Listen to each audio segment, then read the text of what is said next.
Hi there, in this video, I will be guiding you on how to change your Kraken wallet password. Please listen carefully to each step that I will be explaining because I will describe everything clearly so you can follow along even if your screen looks different. So before starting, make sure you have the correct plan or version that supports this feature.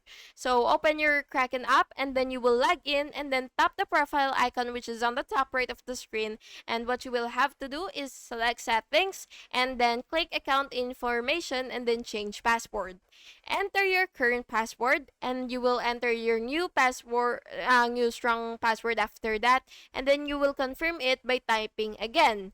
Tap save changes and then you will complete 2FA verification if prompted. Your password is now updated. Log out and log in to verify. And that's it.